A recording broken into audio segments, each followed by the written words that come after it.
Hello, my name is Ann Barnhardt, and I am apparently one of the very, very last people left in Western civilization who possesses any quantity of brains and balls simultaneously.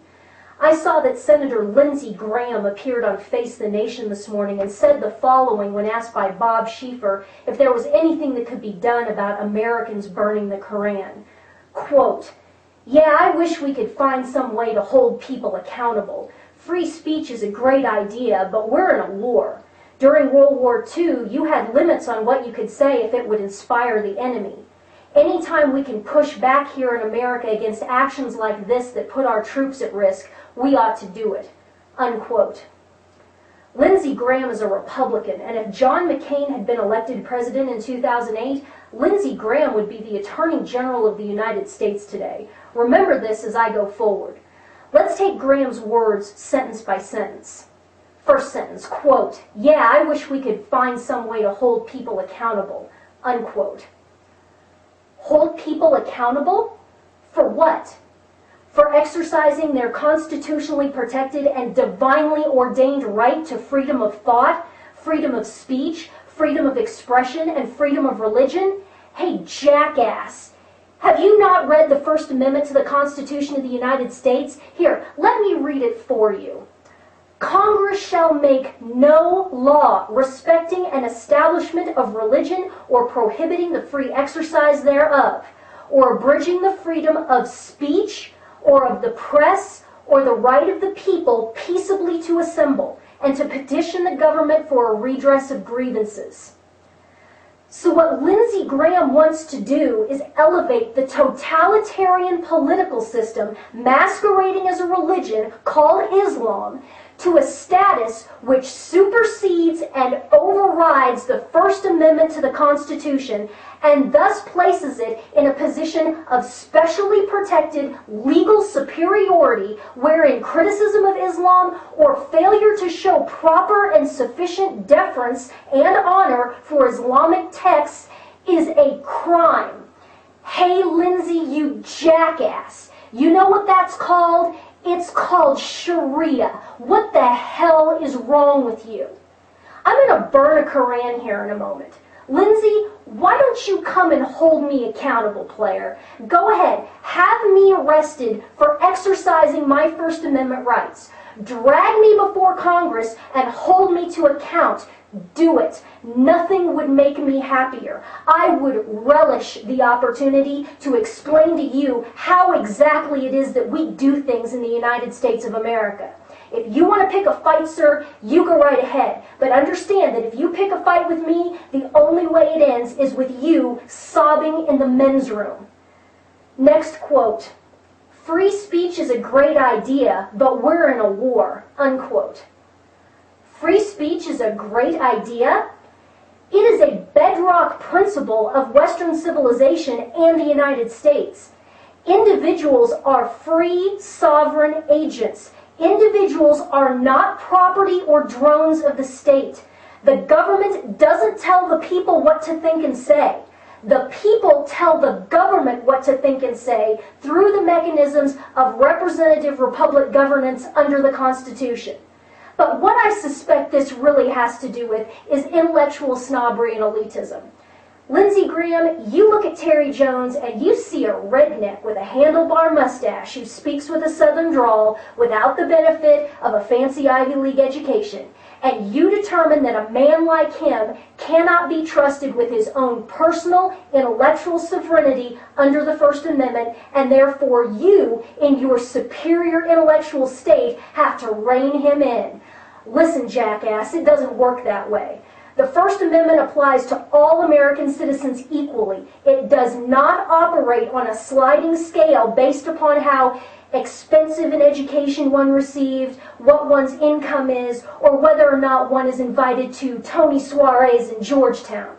But if that's the game you want to play, that's fine. If you want to go head-to-head with a person of intellectual parity, I'm your Huckleberry. Come after me. Debate me. I stand foursquare with Terry Jones and am proud to do so. Next sentence, quote, "During World War II, you had limits on what you could say if it would inspire the enemy." Unquote. Lindsey, you jackass. The only prohibitions on speech during World War II and all other wars pertain to speech which would give aid and comfort to the enemy, not speech which demoralized, discouraged, or degraded the enemy. Have you ever seen the World War II era posters depicting the Japanese as Japs and the Nazis as bloodthirsty animals? Have you never seen the Warner Brothers cartoons? Yes, that's right, Looney Tunes, produced during the war that ruthlessly mocked and degraded the Germans, Italians, and Japanese? The informal prohibition during the war was on speech that was defeatist or conciliatory towards the enemy, which is exactly what you are engaging in, you stupid, stupid jackass. Next sentence, quote, anytime we can push back here in the United States against actions like this that put our troops at risk, we ought to do it, unquote. Push back?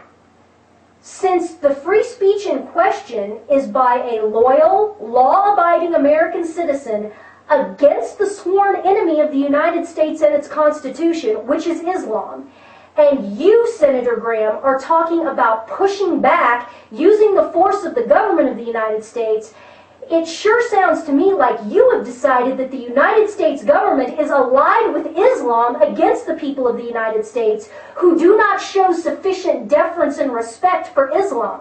Senator Graham, you can take your dimitude and shove it up your ass. And don't you dare accuse patriotic Americans who are exercising their First Amendment rights of putting our troops at risk. The only thing that is putting our troops at risk are the suicidal, defeatist rules of engagement which prevent our brave soldiers from actually fighting and defeating the enemy. You hang our boys out on the lines of battle and then refuse to give them ammunition, refuse to allow them to engage the enemy without permission from a flipping attorney, and refuse to allow them to engage civilians while fighting a force that is 100% comprised of civilians. How dare you accuse us of putting our troops at risk? Final quote. So I look forward to working with Senator Kerry and Reid and others to condemn this, condemn violence all over the world based in the name of religion, unquote. I have just one question. What act of violence did Terry Jones or Ann Barnhardt perpetrate? Did we kill anyone? Did we assault anyone? Did we saw anyone's head off? What act of violence did we perpetrate? How is burning paper with ink on it an act of violence? How is this object made of paper equivalent to the life of a human being? Are you honestly arguing that tearing and burning a book is equivalent to killing and beheading a human person? What is the matter with you? Do you know why we Christians don't get too terribly upset about people who burn Bibles or create horrific sacrilegious images using Christian symbols? Because we understand that a Bible can be reprinted and that an image is just an image. The image of a crucifix submerged in a jar of urine makes us sad. And sad not because we believe that it's physically Jesus being drowned in urine. It makes us sad because of the implied hatefulness, misery, and despair of the artist who would do such a thing and the patrons who would applaud it. Christians don't want to kill Robert Mapplethorpe while he was still alive. We wanted to pray for him so that he would come to know God and be released from his obvious torment so that hopefully we could all be together in heaven someday. This is why we are burning the Quran, because it is the manifesto of an evil totalitarian political system, and it enslaves human beings in a culture of misery, hopelessness, perversion, despair, true violence, and unnatural death. And if you weren't such a monumental jackass, Senator Graham, and didn't spend all of your time kissing the ass of the very political system that would cut your throat in a heartbeat, maybe you would understand that.